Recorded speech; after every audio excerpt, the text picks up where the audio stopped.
How's it going, everybody? This is Dave Meltzer. We're going to be talking pro wrestling for the next 2 hours. We're going to have Karl Elliott Stern, who is author of a couple of books on pro wrestling. In fact, he's got one book that's coming out like any minute now. I actually got an advanced copy of it yesterday, so we'll talk about it. It's actually the Ultimate Book of Pro Wrestling List, Volume 2. And he also did the Ultimate History of Pro Wrestling, which is kind of a chronological, in-order list of basically every big match, big occurrence in the history of wrestling going back to, gosh, I think maybe the 17 or 1800s. I mean, he did a great job on that. And we'll talk about history. We can talk about, well, we will talk a lot about the present and some of how it relates to history and some comments on world titles and all that kind of good stuff. So anyway, he'll be up in about a half an hour. We're also going to have Eddie Goldman up in a couple minutes to update on Abu Dhabi, which is going on also right as we speak. 3-day tournament in Abu Dhabi. It's a submission tournament. A couple of pro wrestlers are in it. Kiyoshi Tamura, Tsuyoshi Kasaka's in it. Yoshiaki Yatsu's in it, although he was facing Rico Rodriguez in the first round, so got a feeling he may not, if that match has already taken place, he may not be in it anymore. But anyway, we'll have that. Of course, SmackDown was last night in Philadelphia. We got Brian here, of course. We've got that, some content issues on WWF. So we've got quite a bit of news, actually, to talk about, but we will start with SmackDown. Brian, how are you? I'm doing good. That's good. Let me see. Let me go through. Okay, I'm going to go through SmackDown, then we'll do the Abu Dhabi. So let me go through SmackDown. Let's see. Devon Storm, Chris Ford, was there under the name Devon Storm. Of course, she was Crowbar in WCW. In a dark match, he lost a Prototype, who was brought in for the weekend. Did you hear how they looked? I heard Devon Storm, people knew who he was, so that was kind of a positive. There were a lot of comments. We got a lot of comments in the emails from the show. The comments I got were that except for Jeff Hardy won the Intercontinental title from Triple H, and basically the comments were except for that it was not a very good show. A lot of people complaining about long delays and things like that. So they had a full house though. Let me see. Let's go to the SmackDown part of the show. The show opened with a long interview with Triple H, Stephanie, and Steve Austin, and they dare anyone to stop them. And Jeff Hardy comes in and nails both Austin and Triple H with a chair shot and knocks them down. Then Stephanie slaps Jeff Hardy, and Jeff Hardy hits Stephanie with a twist of fate. So there is someone who they shot the rocket with Jeff Hardy. And it's funny because that was not even a couple of days ago. Well, I mean, there was a plan. Don't get me wrong. Monday was planned to elevate the Hardys and Lita to a higher status. But the idea of Jeff Hardy being Intercontinental Champion, I don't think that was so much of a plan, even a few days ago. But the reaction in Boston to the Hardys match with Austin and Triple H, that the fans bought them in that role, which is largely, a lot of it due to Triple H and Austin's great job they did of selling, made them think that they got something here with the Hardys. So, and also that may change around the entire face of the card. Although, as of at least last night, the Backlash pay-per-view, the main event is still Undertaker and Kane against Helmsley and Austin. Of course, it can change since that hasn't even been announced publicly yet. But that, as of last night, was still the plan. Anyway. What did you think of Jeff's promo on Monday? What? What did you think of Jeff's promo on Monday? When they were all talking in the locker room, and Jeff said, "You know, it's like he was lying on the couch, and it wasn't bad or anything, no, you know." Yeah, I was pretty impressed actually. Yeah, it was all right. It's all right. Better than the promo that he did for the Chef Boyardee commercial. Yes.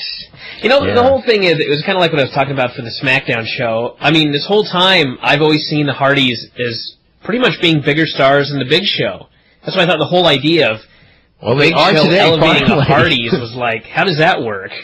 Hey, you want to know what I heard about the Big Show? I was going like, okay, so there's going to be like a rebuilding of the Big Show since you beat him twice on Monday. And it's like, no. You know what? I was reading through because I finished up the TV reports and everything last night, and I felt really bad for the Big Show because, okay, he got beat on SmackDown, then he got beaten up, then he got beat twice more in a row in like 1 hour. 2 matches. He did the job, both matches in an hour on Raw. It was like at the end of the show, I thought, this guy must have done something.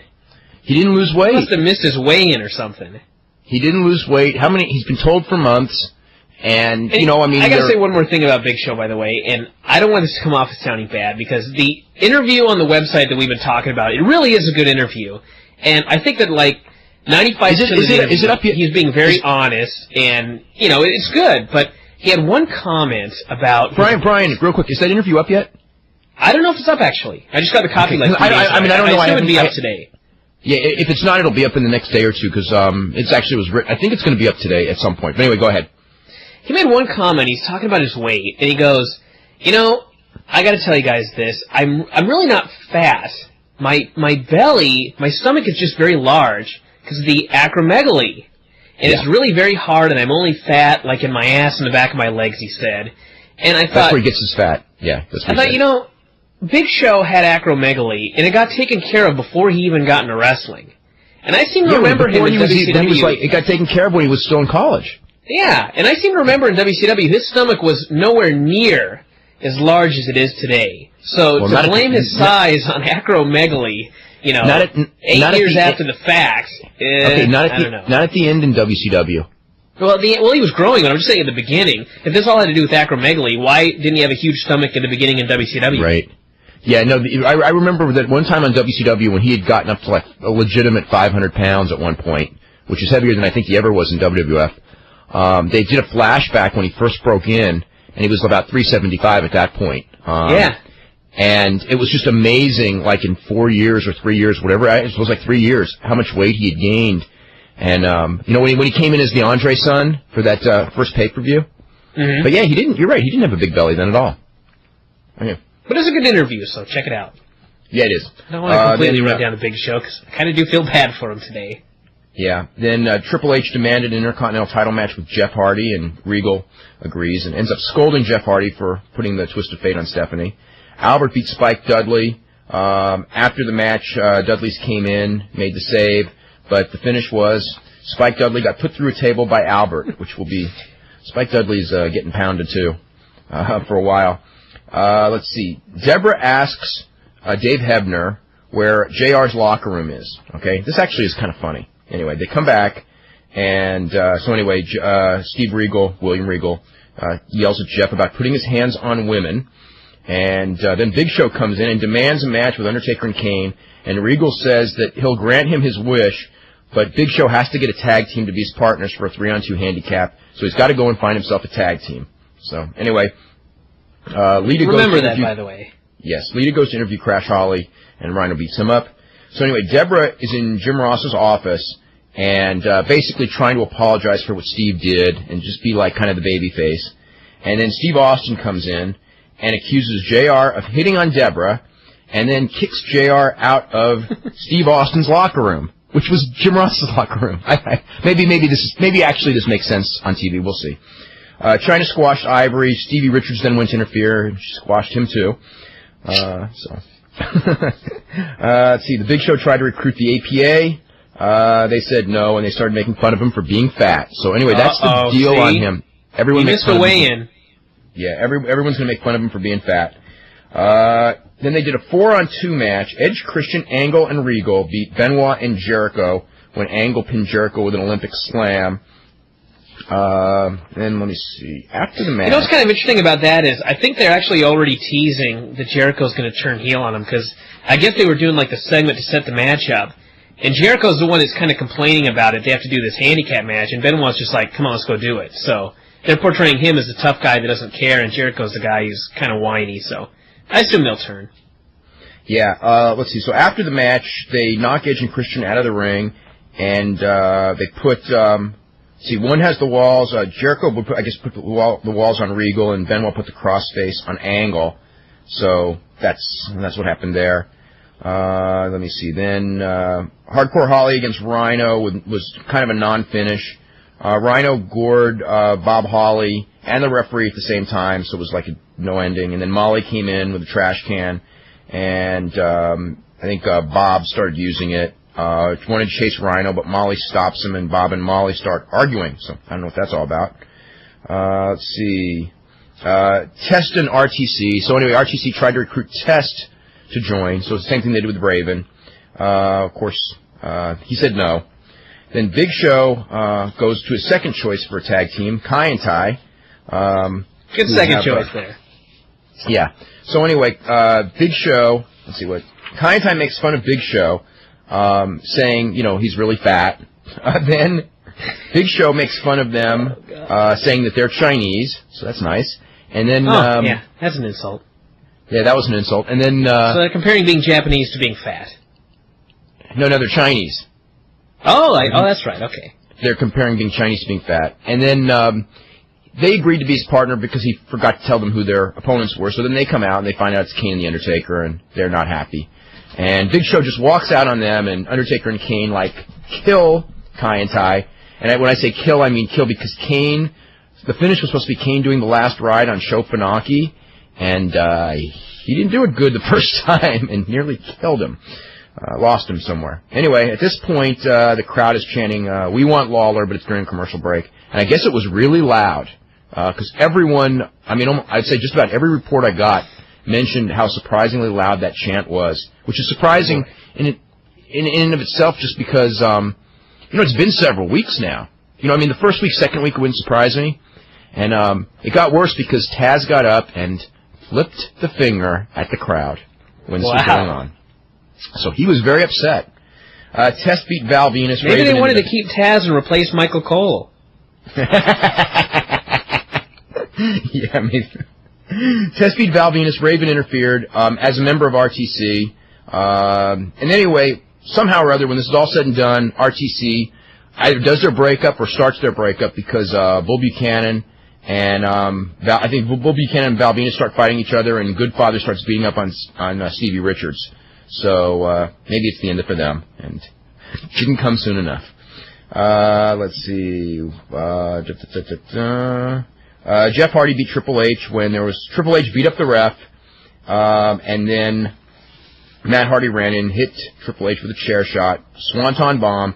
Jeff Hardy won, and good match, and good ending of the show. And that was pretty much it for that. We'll get Eddie up here before we talk a little bit more about some of the stuff in Japan. Eddie, what's going on in Abu Dhabi? Well, today they had the first day of the competition, but it was just the Arabic regional competition. The main tournament will start tomorrow. Abu Dhabi is about 8 hours ahead of New York time, so you can do the math wherever you happen to be on that. The competition will start at noon Abu Dhabi time, so that'll be about 4 a.m. Eastern time, and I guess about 1 a.m. Pacific time in the United States.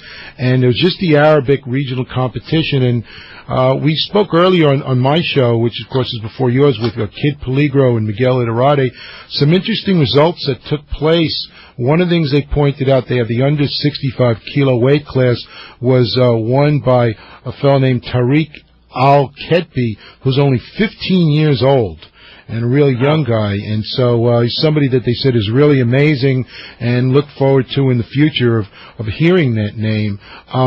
It's the same rules pretty much, although the matches are shorter. It's submission wrestling, and you can also win by points if you don't get a submission in there.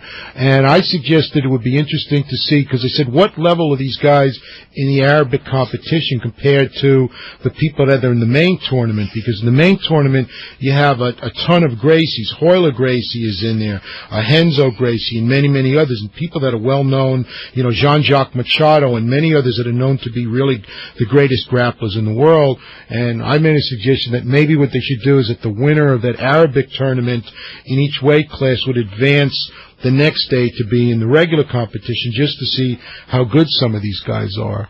In the lightweight class at 75 kilos, the winner was a guy named Marcos Escobar Saad, and he's a guy that's been training for many years in Brazil, as have some of the other competitors in there too. So even though all the people are in it are from the Arab countries, some of these guys are a little bit more experienced and have trained, in Brazilian Jiu-Jitsu or with Ruas Vale Tudo, and gives them a bit of an edge and experience in there.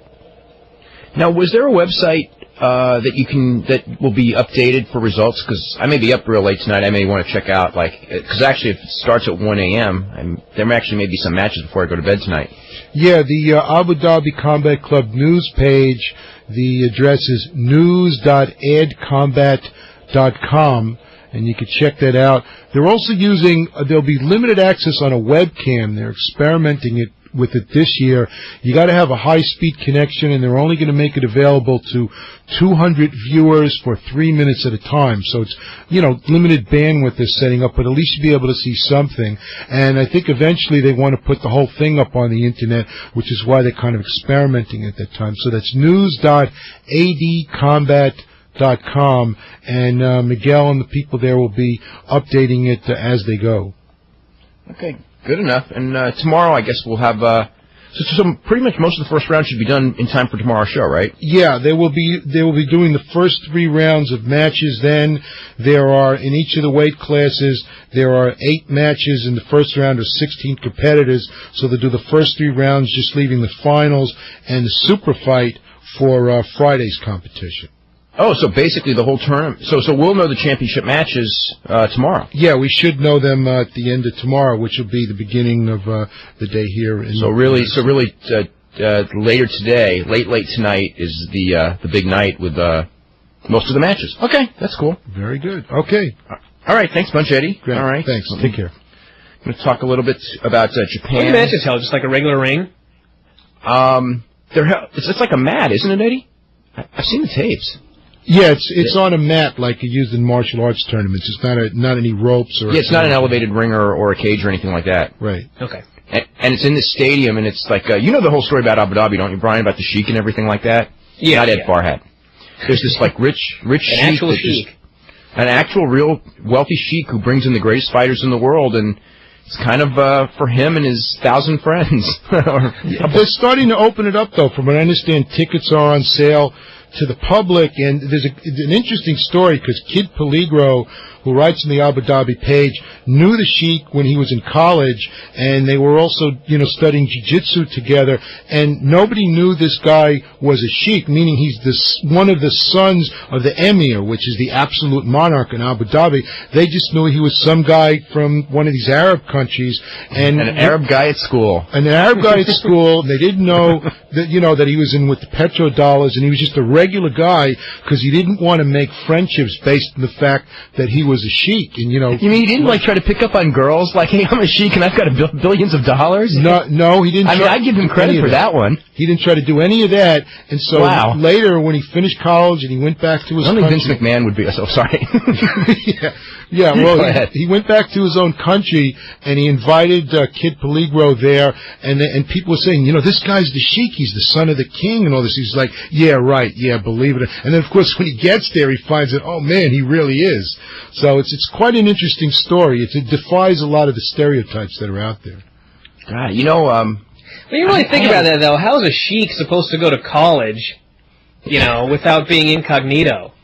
Is he going to wear like his robe and everything and sit in the back of the classroom? No, but people may know that. No, but I mean, I'm just amazed that he didn't flash his money around. Yeah. You know what I mean? He didn't have to say. He doesn't have to say like I'm a sheik, but he could. You know what I mean? You know how obnoxious rich kids are in school. Tell me about it. But see, when they were doing jiu-jitsu, they would say to this, the younger guys or the newer guys, they're the ones that would clean up and say, hey, you over there, you wash the mat, you clean the mat. And okay, and he did it. And if they had known he was royalty, they might have been more hesitant to do so. And the point is, he didn't want to be treated differently from anybody else, which is quite a unique story. That's a great story. Yeah. That's even better than the little bit of the story that I knew. I just thought it was like some crazy sheik that... He deserves credit for that. No, he does. He deserves tremendous credit. I had like a full throne built in the classroom for me to sit on. Elevated above everybody else. I read Dave's newsletter on my throne, but I think you can figure it out. Yeah, No, and he's done a lot for the martial arts world because this is, when it comes to submission wrestling, this is the thing. And they invited people from all forms. Greco-Roman guys, professional wrestlers, Shudo guys, rings guys, guys from everything and everywhere. Pancras, Genki Sudo, and Sanai Kikuta there from Pancras. Yeah, Pancras guys were there. Pride, UFC a lot of Pride guys. Yeah. A lot of guys that are in the upcoming UFC are in this one. Joey Gilbert's in it, right? And Matt Serra's in it, right? Yeah. So and guys that have been there before, and guys that may be there in the future. And Mike Van Arsdale is there this year. Mike Van Arsdale, and sure. Tom Erickson, for the first time in ages, is passing up the U.S. Freestyle Nationals, which were also this week. He's there. Roberto Travin, Jeff Monson, who had been in the UFC. Kosaka is there. I mean, it's just a real all-star lineup. Yeah, Tamer's going to be in there with guys his own weight for the first time in his life. Right. And they always have him go against these guys that are 50 pounds heavier than him. And he's got Laborio in the Ricardo Laborio in the opening round. And Maeda's not going to be there ringside to change the results if he doesn't like it. No one's going to be there to deck him from behind either, huh? Exactly. Evan Tanner's in this. There will be no arrest of Akira Maeda this weekend. Not in Abu Dhabi, but maybe somewhere else. You never know. The week is young. Yeah. Anyway, Eddie, all right. Okay. We're going to get to a couple of quick notes as far as in the GHC tournament, which was in Japan in Hiroshima today. Mitsuharu Misawa pinned Jun Akiyama, so he'll go against the winner of tomorrow's Vader-Yoshihiro Takayama match, which will take place on Easter Sunday in Tokyo. So it looks like a Misawa-Vader final, which actually makes the most sense because they got the Ariake Coliseum to fill, and Misawa. I think Misawa and Vader is the match for the Ariake Coliseum. So they did a double count out, and then they restarted the match, and then Misawa got the pin with like an inside cradle or a small package like 90 seconds later, which sounds so American. And whenever they do American, I don't know why they do it. That sure got over in the Shawn Michaels Bret Hart match. It wasn't a DQ. Yeah, at least it wasn't a DQ. The restart, everyone was like, man, they do a restart and they go a minute. What's the point? Yeah, well, that's what they did here. They went 90 seconds. Well, and that was the same as I think. In fact, when I read the result when I woke up this morning, that was the exact thing I thought. Is like I saw that with Bret Hart and Shawn Michaels. It's like you go 60 minutes with no falls, and then you do a pin in a minute. You know, it's like. Anyway, and then in the Champion Carnival, Tenryu beat Taiyo Kiyo, which is no surprise, with a lariat in 17 minutes. So he won the tournament and the Triple Crown. So he must be the booker. And. We still don't have, unless they're on the machine right now. That's kind of an interesting finish, though, because if that was like a semifinal match, that would mean that if it had been, what was it, double count-out? Yeah, it was double count-out. Okay, so that means Vader would have just, taken the title, right? No, so they have, but they have, it was a must-win. Oh, yes, they have that one final match, that's right, okay. But the thing is, with Noah, which is an offshoot of All Japan, I see this is what's bad about it, and this is why it was so stupid to do a double count-out. I would think probably you got to go back. As far as All Japan, I mean, someone will probably find something in like 92 that I've forgotten, but the last count-out that I remember was Abdul the Butcher and Tiger Jeet Singh in 1990. 72, wasn't it? No, it was 1990. I was at the match. Oh, okay. It was on June 8th, 1990. They did a double count-out, and I mean, they were brawling like in the stands, like they ended up in the upper deck of Budokan, which is a huge building. And it's pretty hard to get back down in a 20 count. But I mean, the fans booed that finish so bad. I mean, and that was like they had just started probably about a few months earlier, doing the thing where there's going to be pins and they're not going to do juice. And, they basically, when Baba changed the thing because of the popularity of UWF, where they changed the whole way they did their pro wrestling and did clean finishes in every match. And they felt that, because, they always let Butcher still do the blade because, without the blade, you can't really be Butcher. And they figured that Butcher and Jeet Singh could still do the double count-out because that's what they always did historically, right? And they're old-timers and they're not figured into the main mix anyway. So they did their double count-out, and the crowd was so mad because it was sort of like, and I don't think they ever did one again. Now, New Japan did it, and it never worked every time they did it.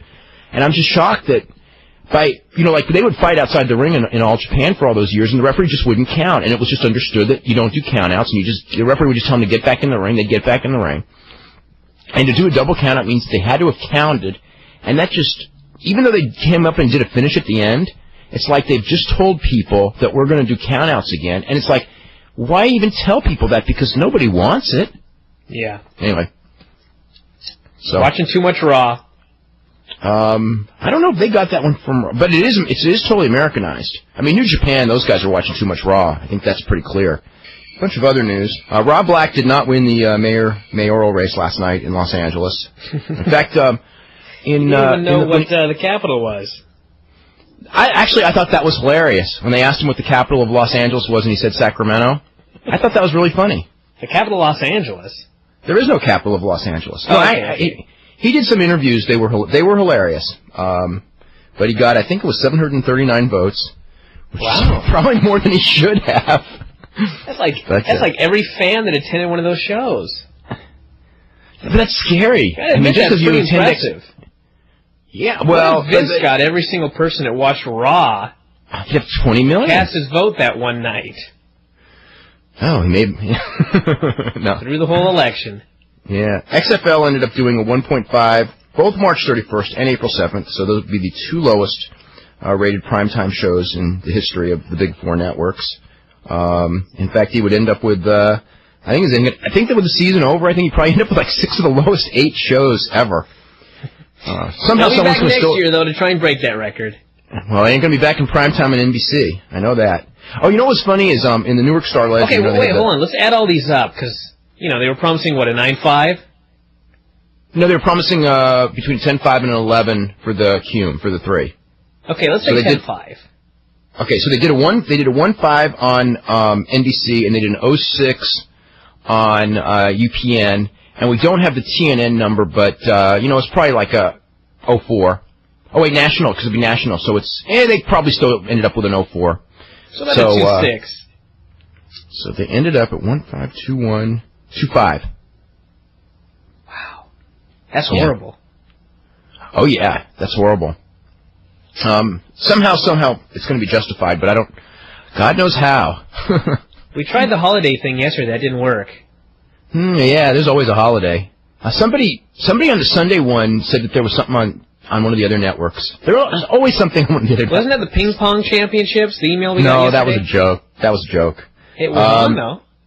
Okay. There was, they say that they'll be back next year. You know what was funny is, like, the Newark Star Ledger, they had a story, and they were quoting Basil DeVito and Mike Keller, saying, Mike Keller said, I don't even want to bring up that quote, but I'm bringing it up, right? Come on, say it. Okay. He swore on the heads of his children that they would be back last year. And, of course, you know what that brought up in my mind. So, that's how can that even be a coincidence? The old Earl Hebner. So, anyway, but then they were saying about how TNN and UPN, you know the UPN story. Anyway, TNN and UPN, even though NBC wasn't happy with the ratings, the TNN and UPN were happy. Okay, and TNN's numbers for Sunday afternoon, I think the XFL numbers were probably higher than TNN was doing with whatever they had in that time slot. I think they... Maybe not, though, because TNN's, but it probably is a little bit higher. Certainly like the first week when they did the 2.4 is higher. The last couple of weeks maybe it's about the same as they were doing. What did we say their average was? Like a 0.9? For the season? Or no, just the average for TNN programming. For 24 hours a day, I don't know what the Sunday afternoon average is. The primetime average is a 1.1. So they're nowhere close, but the show's not in primetime. The show's in Sunday afternoon. Okay, we got Karl Stern on the line. We'll get to him in just... Okay, now, I know that when... let me see.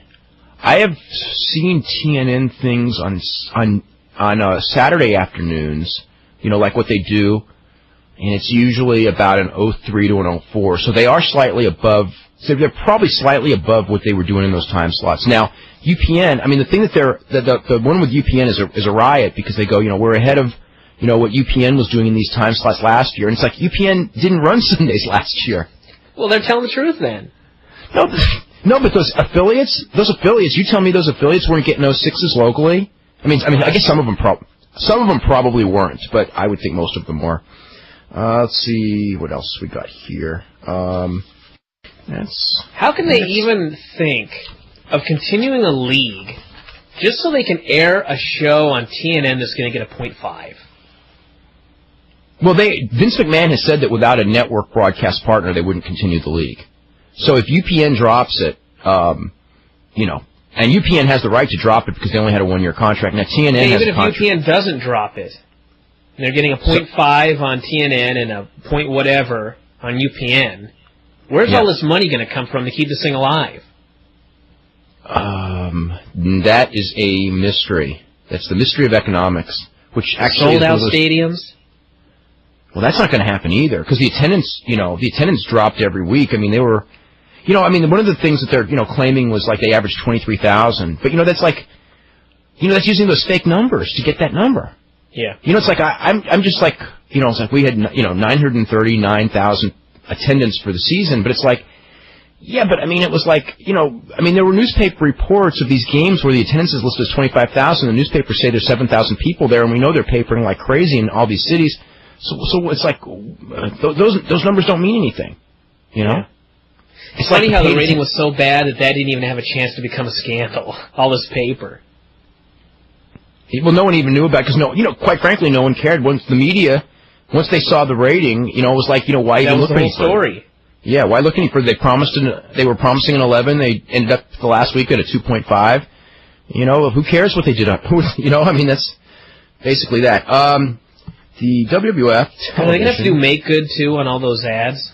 Okay, here's the deal. And I don't know which one. I don't know like the contracts with every different person, but I did hear about Anheuser-Busch. This is scary. It's not make goods. They have to give the money back based on the percentage of what they didn't deliver. So, like, they collected. God, what was the number? 45. What? I'm just thinking how much money this league's going to lose. Thinking about just if we know one company, what about everybody else? Well, that's remember I did that thing where I figured out that the whole league was going to lose about $90 million. Now that was based, Brian, on maintaining a 4.6 cum average for the rest of the year, and obviously this last week was 2.6. They never. After that week they did that, they never came close to a 4.6 again because they were 4.1 the next week. So based on this league, they're talking about $40 million in losses. I mean, they're doing that, not figuring in all the money they got to give back to these companies for advertising. So those losses, this is losing far more money than WCW, which is kind of funny because, like people in WWF, and rightly so in many ways, make fun of how absolutely horribly managed and how you could lose so much money. And here they are, they got their own company that's actually losing more money and obviously doing a hell of a lot worse. What? They lose double.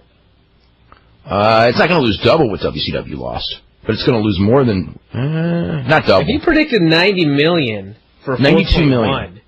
Okay, but the thing is that WWF shares the loss 50-50 with NBC this season. Yeah. But the total losses are going to be very big. I may have to go sit down and redo that math and figure out where the losses really are going to come in. I'll wait till after the playoffs because they still got 2 more weeks. Those playoffs may turn it around for NBC. Oh, yeah. Sure. Let me see. One more thing. Speaking of WWF television, actually we weren't. The Canadian Broadcast Standards Council came down with a ruling yesterday on numerous complaints. You know what? I want to say this. Every Tuesday when TSN edits Raw, we get tons of negative letters about TSN emails, and TSN gets flooded with phone calls and emails about editing, like just they did Monday night with Lita and Steve Austin with the chair shots and everything. But you know what? I feel so sorry for TSN. Because TSN is they're caught in the middle because they just got sanctioned for not editing certain things, okay? Yesterday. And there was a quote from David Rosenblum, and you feel sorry for the Big Show. This quote, he's one of their spokesmen, he goes, "We have to be mindful and responsible to the viewers, those who feel the program should be edited more, and a lot more who feel it should be edited less." It's like, what are you going to do? There's no win. So anyway, you were just talking about all the emails we get to this show. And think about the percentage of fans that watch TSN that are listening to this show, and then just try to imagine how many emails TSN must get.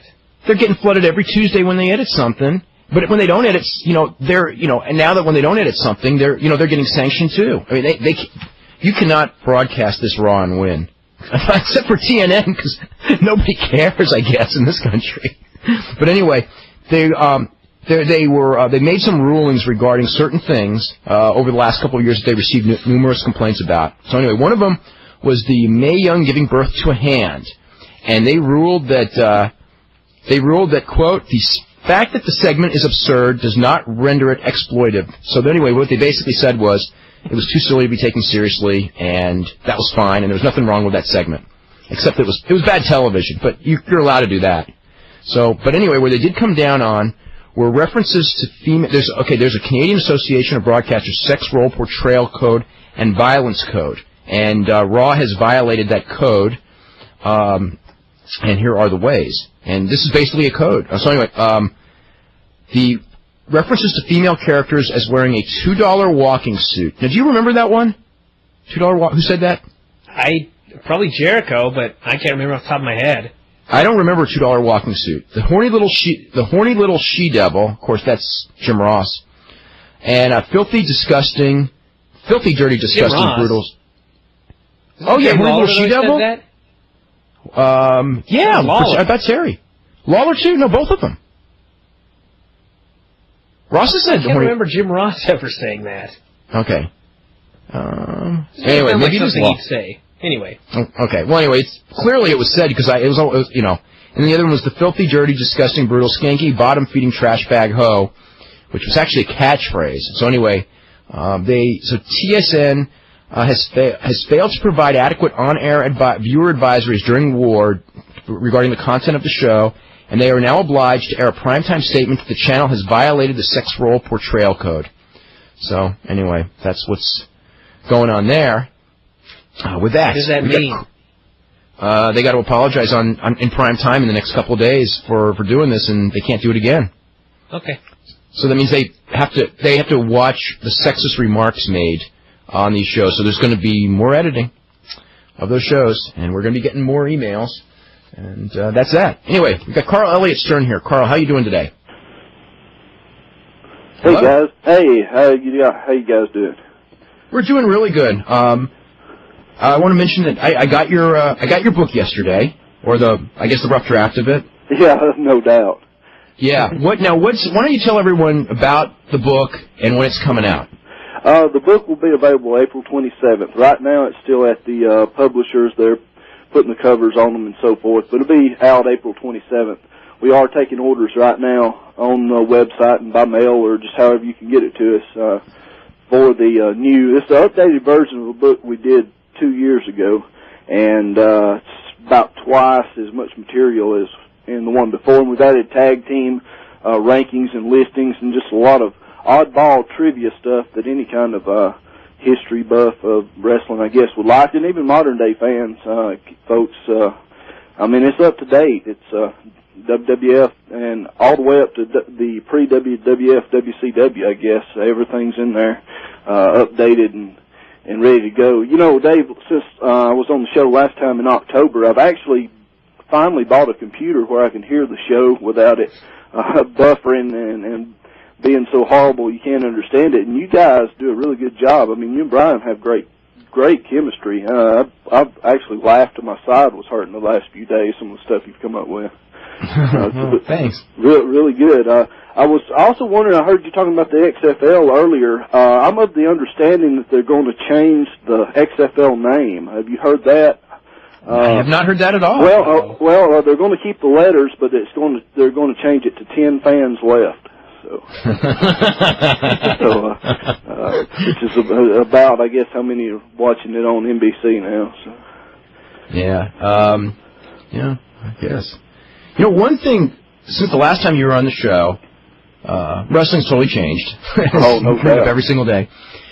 Now, historically, do you think the last couple of months, say since the beginning of this year, has been the most important in the history of wrestling? Certainly in the modern era. I mean, there's, I can't think of anything post-1950 that would come close to touching it. I mean... Maybe the invention of television. Yeah, I guess. Well, post-invention of television, I don't think there's anything at all.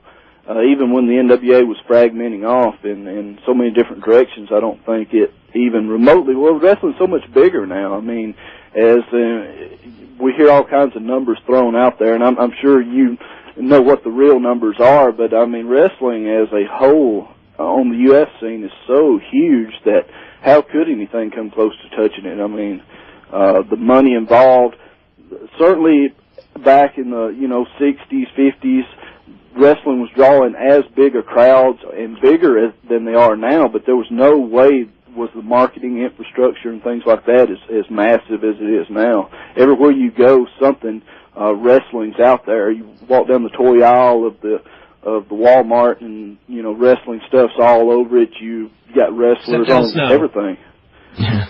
So, and there's never been anything like that up to this point. So the money is just so huge. So obviously, basically a monopoly now in the U.S., gosh, I mean, how can you get any bigger than that? Now, has there ever been, because I'm of the opinion that there's never been anyone who's had anywhere close to this kind of a market share of wrestling, at any time that there's been wrestling, at least in this country. Ricky Dozan probably did have that in Japan at one point, but in this country, never anything like this.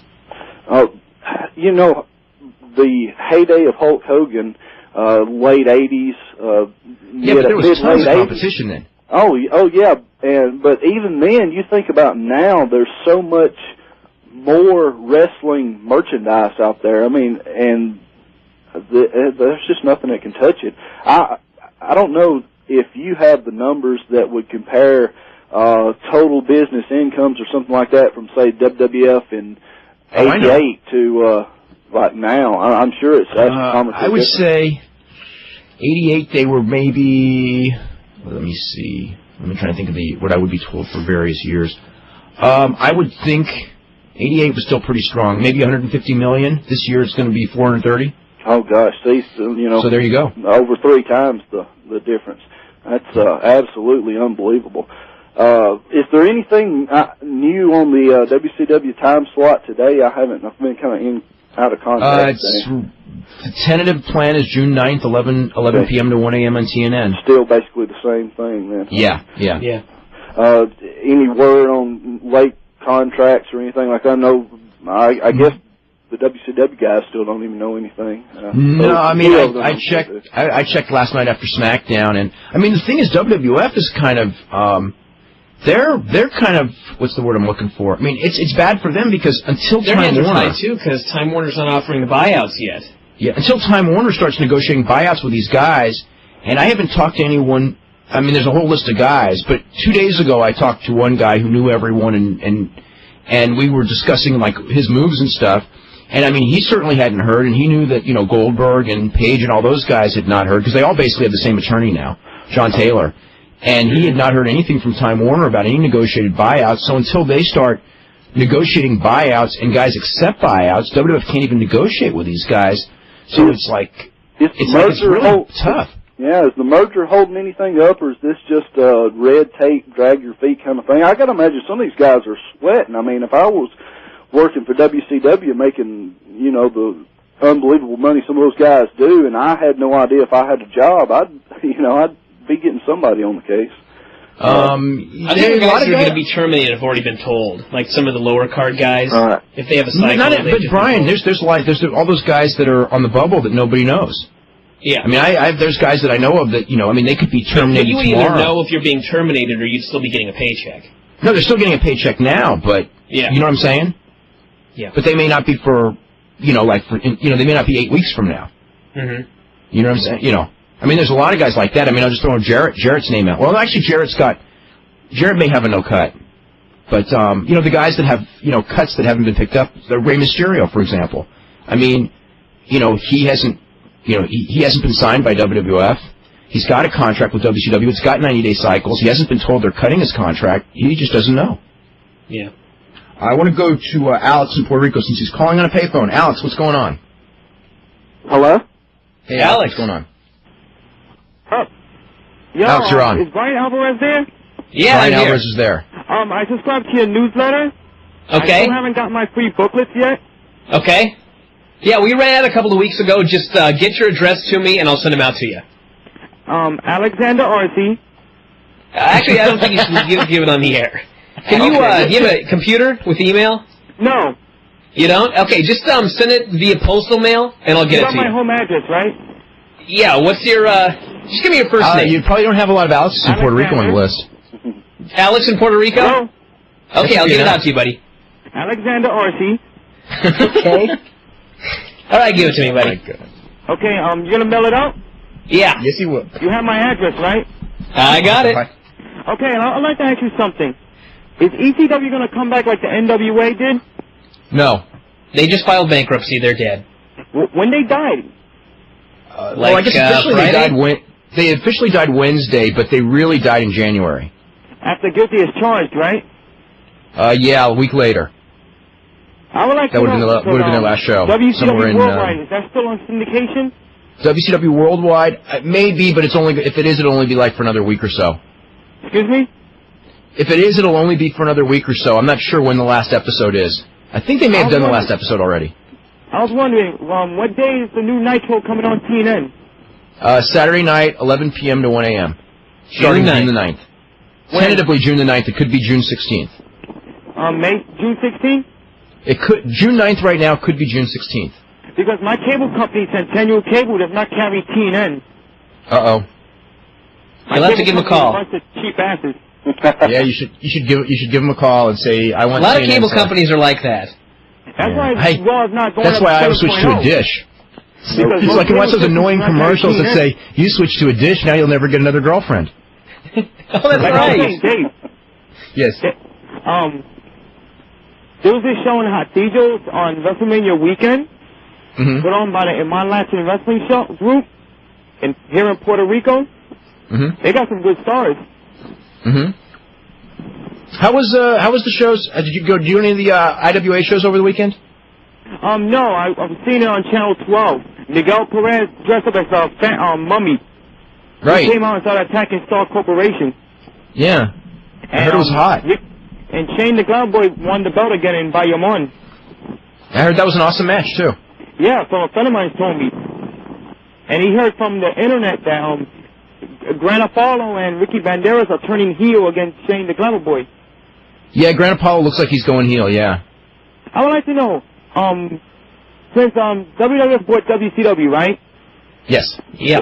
Would they start sending their stars to Puerto Rico, the WCW workers? To IWA? I guess they could. I mean, that certainly is not in the plans right now. The only guy I heard that's being sent to Puerto Rico regularly is Russ McCullough's going starting Friday, who's an OVW guy. What you say?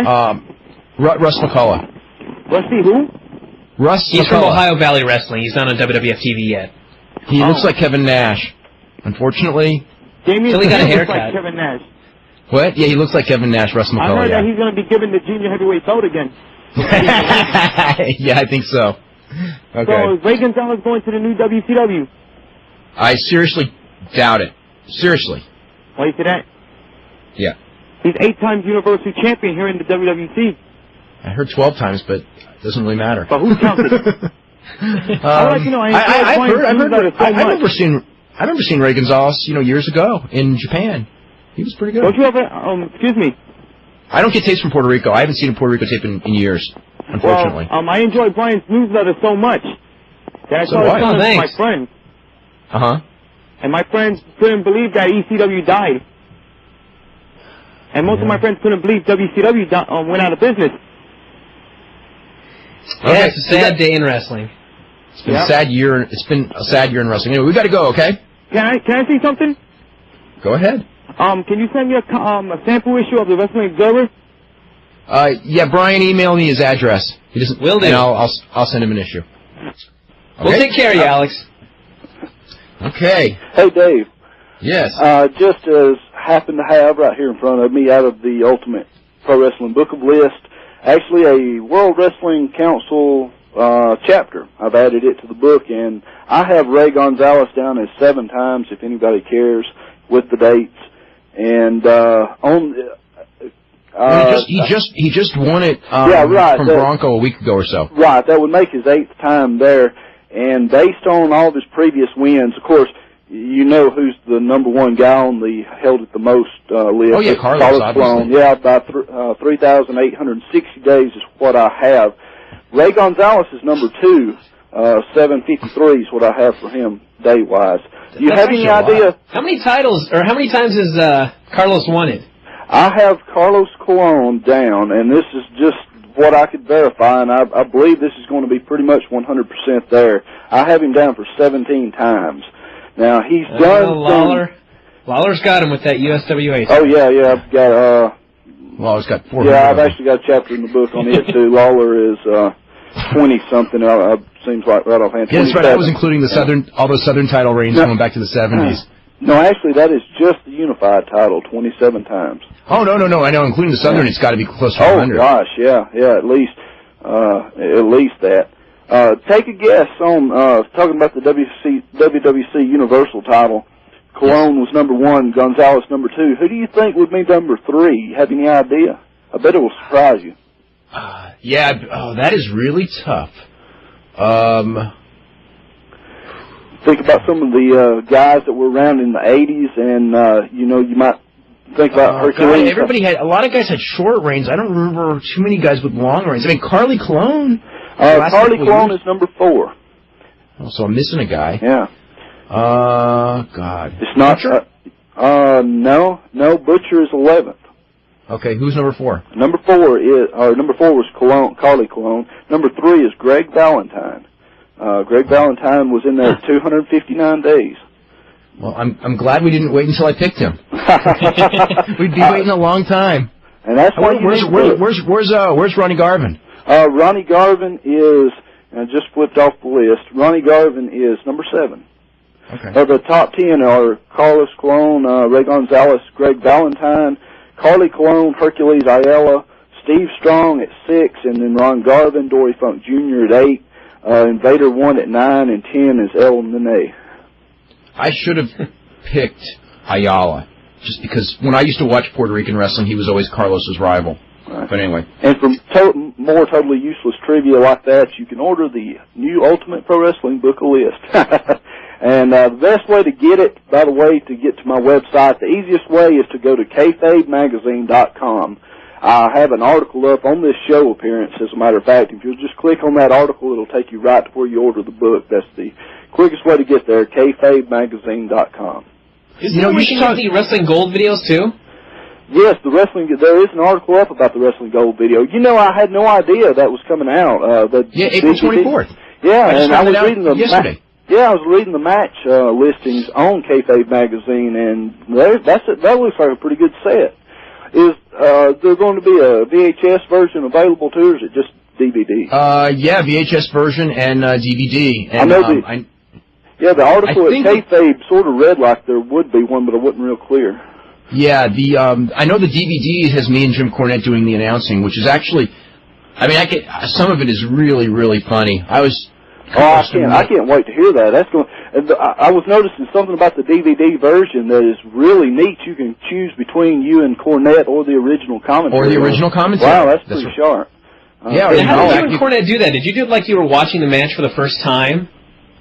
What's funny is like a lot of those matches, Cornette is at ringside at some of the really old ones doing photography, and then a lot of, I would say that 80% of the matches we'd both seen before.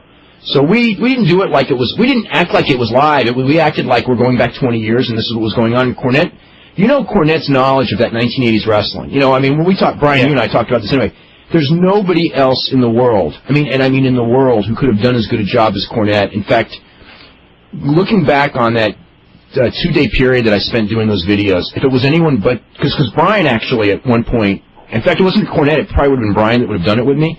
Boy, it would have been, I'll tell you, it would have been a struggle. It would have been a hell of a disaster. I think we'd have been, 12 hours of commentary?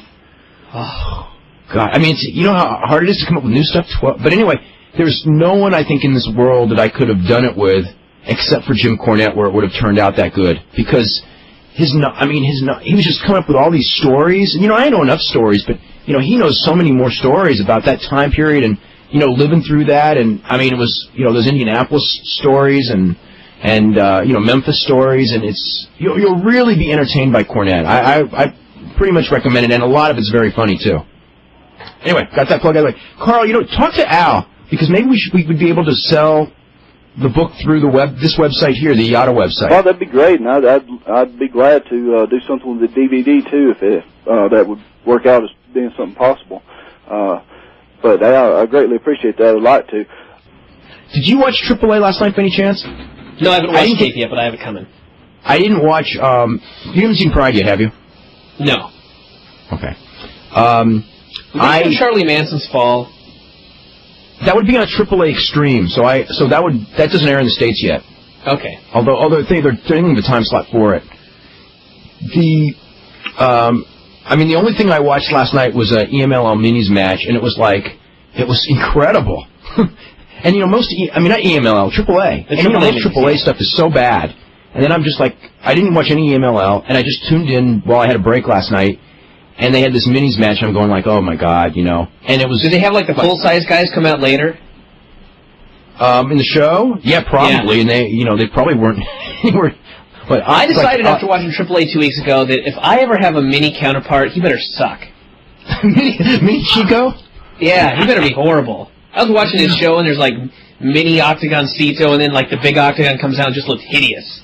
Octagon. It was Octagon Cito, Masquerita Sagrada, and I'm sure these aren't originals because it's Masquerita Sagrada 2000, which should be 2001 now.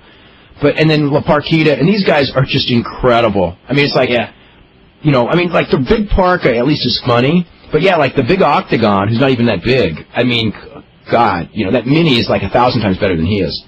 Yes, he is. I'm going to go through the poll real quick. We didn't get a chance to do this. What do you think of Monday Night Raw? 8% said excellent, 20% said good, 31% said average, 25% said bad, and 17% said awful. Not a good rating.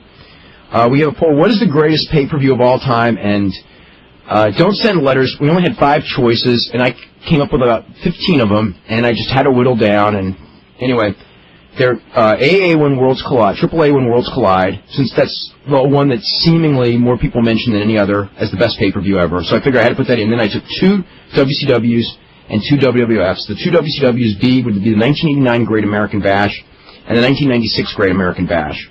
For the 2 WF ones, I picked 2 WrestleManias, which are 94's WrestleMania, which was with the WrestleMania 10 from the Garden, and the WrestleMania we just had last week. So those are the 5 up there. I know there's WF Backlash, WF Calgary Stampede, so many other. The EMLL show from last year, although a lot of people probably didn't see it, but that show was awesome. By the way, I heard that the EMLL pay-per-view from last week, I heard that it was the second best pay-per-view they did, except for the very first one. So I'm really looking forward to tape of that. Let's see. We have so many emails to get to. Carl, just jump in when we go through this. Sure. Let's do that trivia you were starting. Oh, yeah, start with the trivia.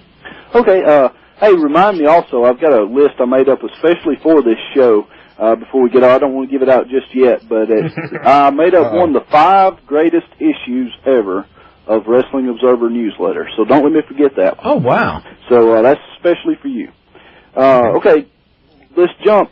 I guess 70s, 80s era, West Texas State University.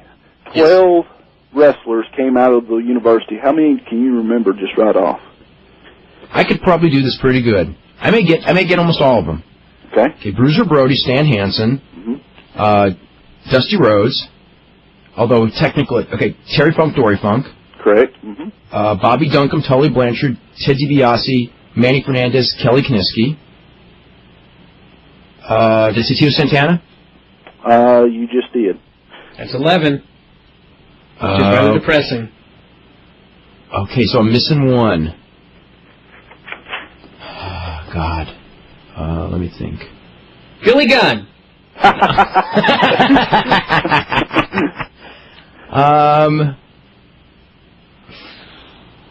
I can't. Actually, I don't know which one you skipped. That is 11. And these are from the book, by the way. Anyone listening? Okay, let's see. Dory Funk, Terry Funk. Okay. Bruiser Brody, Stan Hansen. Bobby Duncombe. You're not including John Ayers, because I don't think he ever wrestled. I think he just refereed.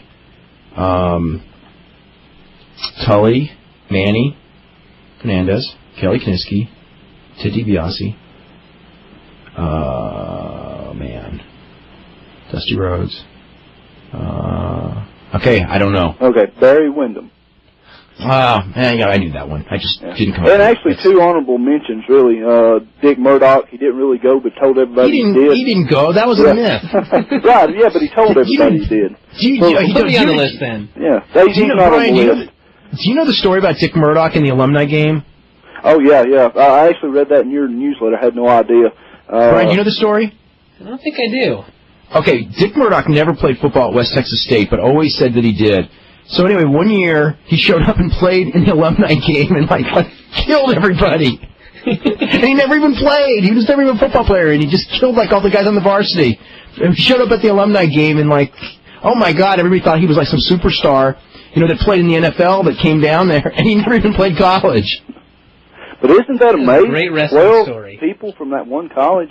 And actually, you know, it's not because it was Amarillo and they had the tradition, and you know, the Funk's kids went there, and Scott Casey may have went there too. I think Scott Casey did go there. As according to Terry Funk, he couldn't prove that he did, but he thinks he did. So I don't know. We'll have to ask. Scott Casey claimed he did. Okay. So did Jim Murdoch. By the way, something in your book, just so you know. Sure. As it pertains to the Olympics, I'm relatively positive that the Iron Sheik never wrestled in the Olympics, and I'm also positive that Klaus Wallace did do judo in the Olympics. We had Bad News on the show, and Bad News actually fought Klaus Wallace in the '76 Olympics in judo and beat him. So he was definitely in the '76 Olympics. Wow, that's pretty. That'd be something to put in the newsletter. Which we do keep the book updated in the newsletter. For those who don't know, we do a newsletter also, and it's basically built around the book where we keep everything updated. Yeah, it's records and things like that of all the titles. And you haven't asked me about Abraham Lincoln yet either, by the way. No, I haven't. But Abraham Lincoln definitely wrestled. He did a great historical piece on Abraham Lincoln as a wrestler. That was awesome, by the way. I appreciate that. That was my favorite issue to put together ever. I mean, you talked about having an issue on wrestling before 1900, right? Right. Yeah. Everything that was pre-1900. Really interesting. And there's so little written about that. I mean, there's a lot of stuff out there on like Frank Gotch in that era, but prior to 1900, there's really very little out there to get a hold of. And there were some pretty important people back then, William Muldoon and Colonel James H. McLaughlin, a guy who never has got the credit as far as being as important as he was and nobody knowing who he is.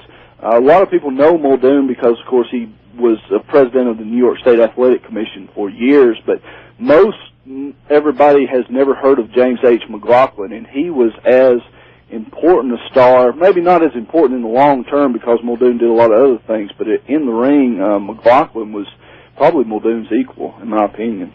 Of course, there's no tapes to go back and verify that, but if you go by what there is out there, he certainly... wrestling history, who was it that told me? I think it was Gary Will, says wrestling history is a minefield. No, absolutely. Yeah, he was, Gary Will and Royal Duncan were both very instrumental in that issue being put together, and also Mike Chapman was also very, very instrumental in putting that issue together. But a lot of work went into that, and I actually set out to disprove the Abraham Lincoln myth. I thought this was some. I didn't think he ever wrestled. I thought it was like some Abner Doubleday story. Oh, I thought that. Yeah. I assumed it was some garbage come up with back in the 20s to kind of legitimize. About the time wrestling was going from a lot of real shoots to being worked, I thought that was something they had come up with just to legitimize it. Say, hey, we had the famous president that was a wrestler. So I thought it was a load of crap, but the more I dug into it, the more evidence came up, and then I actually uncovered several newspapers from that era that listed him as competing. So, do you think Spielberg's going to show his matches in that movie? If he can dig up the film, I'd like to see it. I'd like to see him put that part in. We've got a couple of questions here for you. Let me get that historical. So much stuff I want to talk to you about here too. From the book, but anyway, this is. Someone says, I have a question regarding the greatest tag team in the history of pro wrestling. I'm working on a 128-team tournament. Oh, good Lord. Okay. My question is, who should get the 4 number 1 seeds? My feeling is that 2 of them should be the Road Warriors and the British Bulldogs. So basically, you're trying to pick... my favorite tag team of all time that I saw was Bruiser Brody and Stan Hansen. And a lot of people would say... I would say... Road Warriors were very, very successful everywhere they went during their heyday. The Bulldogs were an excellent team, really excellent for their era, but they were not main eventers pretty much anywhere outside of Calgary. Okay. But they were innovators. Ray Stevens. Yeah, what? I mean, if you're looking at success long term, I think Stevens and Patterson and Stevens and Bockwinkel are certainly 2 of the more famous teams. Bruiser and Crusher and the Andersons. But I don't think... in the ring... Okay, here is the top 10 list of the teams who held a major world tag team championship the longest period of time. Okay. This is, across the board, top 10. Number 10, Steve Williams and Terry Gordy. They were an excellent team. Do what? They were an excellent team. Yeah. Oh, absolutely. One of my favorites. They held the world belts in All Japan, the NWA, and WCW. Number 9 was Demolition, believe it or not, made the top 10 WWF Tag Team Champions. Number 8, Larry Henning and Harley Race. Yeah, AWA champions for 3 years. Right. Yeah. Number 7, the Road Warriors. They held the World Tag Team titles 4 times in AWA, NWA, WWF combined. The Steiners at number 6, and they're the most prolific tag team champions. They've held 11 World Tag Team titles spread across IWGP, NWA, WCW, and WWF. Number 5 is the Japanese team of Kawada and Taue. Akira Taue. Right, and all 6 of theirs came in All Japan. Gene and Ole Anderson are number 4 in the NWA. Number 3, the top 3 are all AWA teams. Number 3, and this one surprised me because I'd never really thought about them as... The High Flyers. Yeah, the High Flyers, right. I got it, all right. Yeah. Botwinkle and Stevens are at number 2, and number 1 are Crusher and the Bruiser at 1,330 days spread across 5 reigns in the AWA. Good 130-something more days than Botwinkle and Stevens, so now they're top. There's a couple of teams. You know, when we started talking about that, I think like some other teams that I think of as the best ones I ever saw were Misawa and Kobashi. They were an awesome team when they were together. Oh yeah. You know, it's the world thing is kind of weird because someday I'd like to think about like what should constitute a real world title and absolutely. You know, a fake world title. Right, that's something I've grappled with hard. I mean, you know.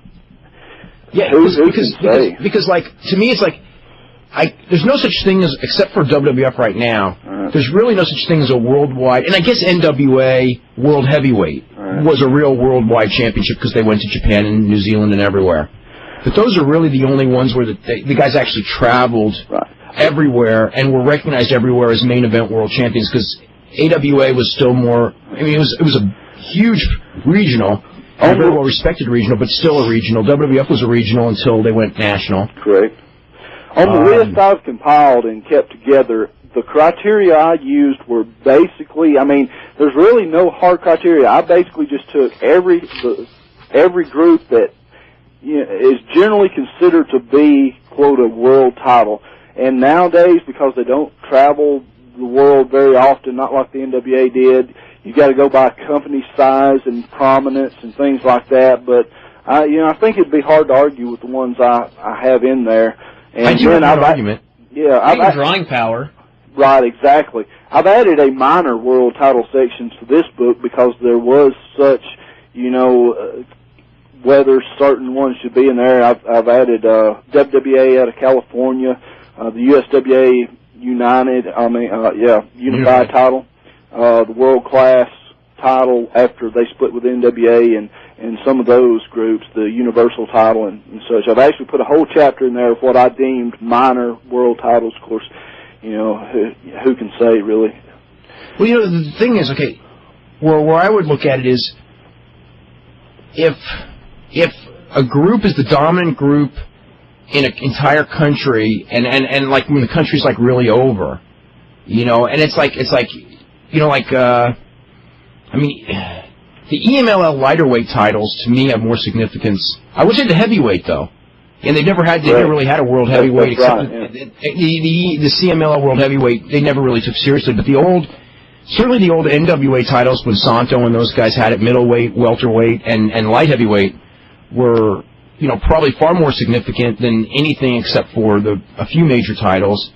I think that some of the belts, like, that Ricky Dozan held and Baba held, and Inoki held, Inoki's NWA, even though they weren't called World, although Inoki's NWF was called World before the IWGP, that was a pretty big deal. And then also Jim Barnett's Australian guys, I mean, that was, that IWA World title was, World title for Australia, and it was like, it was a major national promotion. It was a big deal. The one that I always question is ECW. To me, and they travel. I used it. I considered it to be on the same level as the big ones, just because most modern fans, that's what they know, and I didn't want the book to seem all history where people nowadays couldn't enjoy it.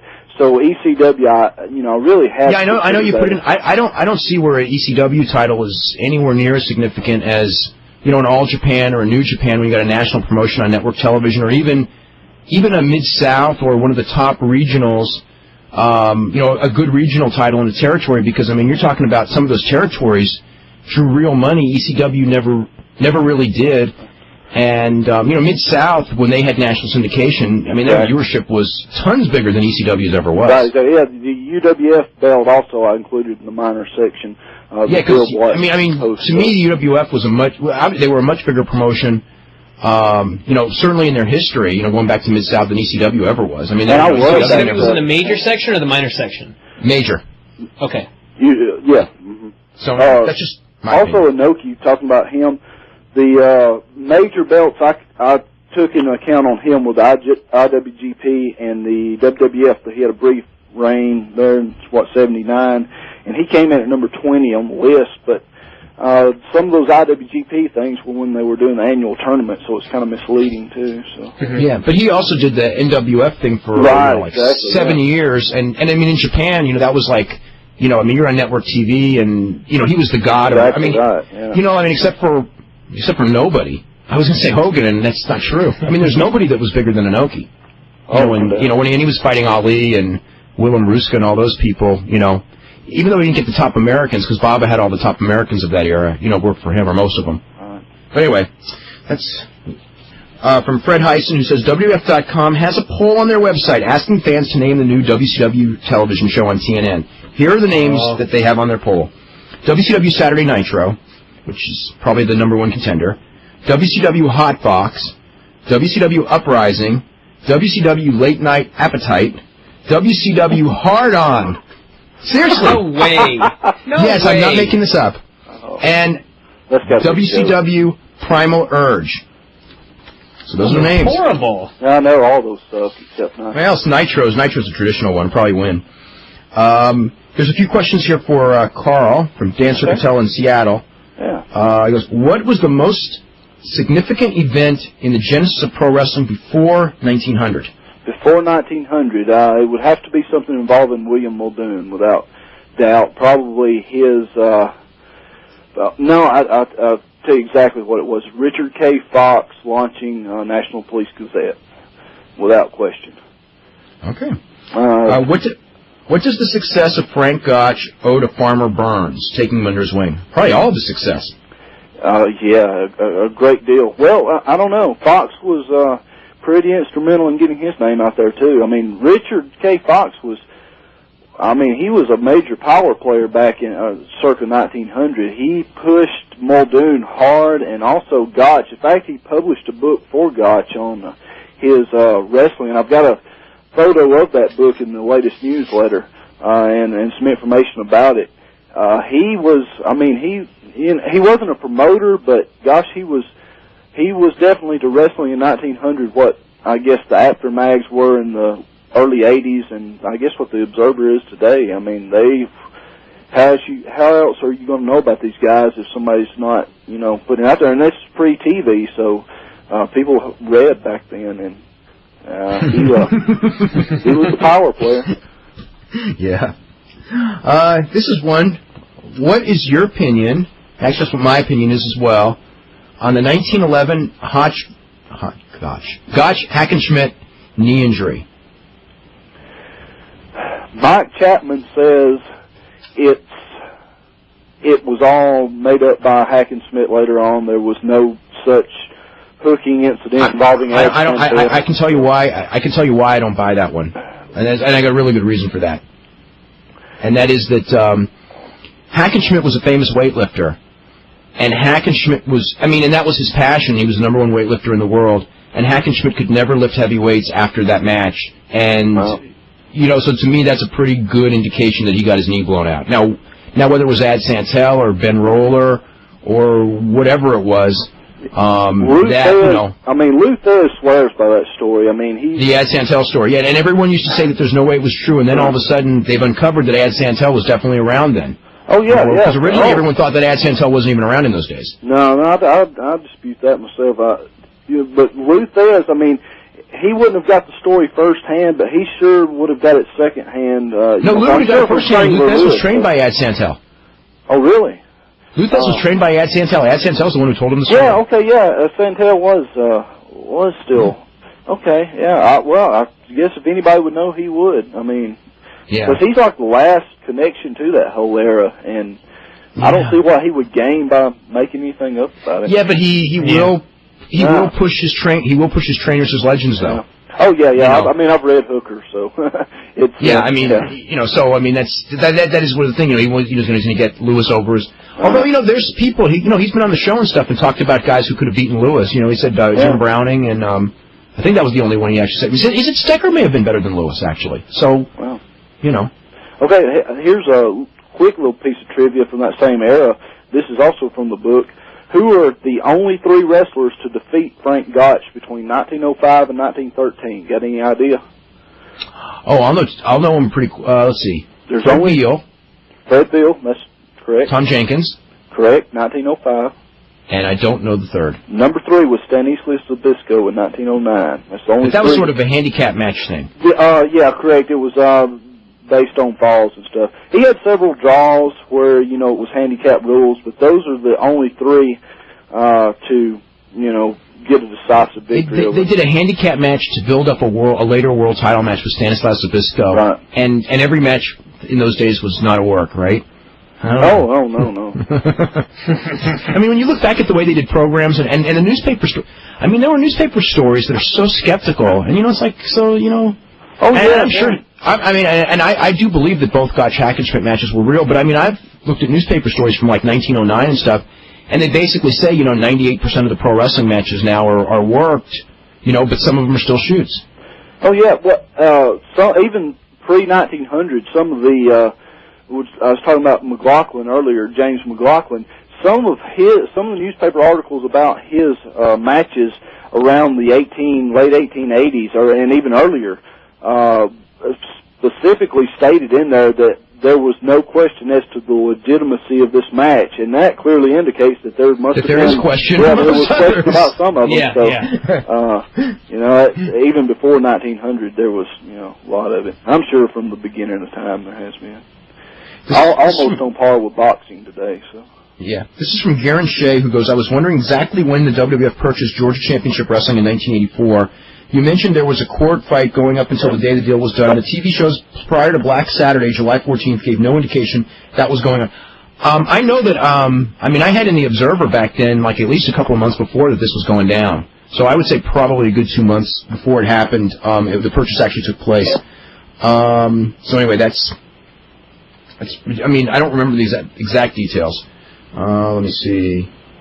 With his multiple city title victories, that's right, because Lawler won his titles in Memphis, Louisville, Nashville, and Evansville. Because Lawler's got to have won at least 400 belts. Probably has. I'm sure, yeah. Yeah. Let me see.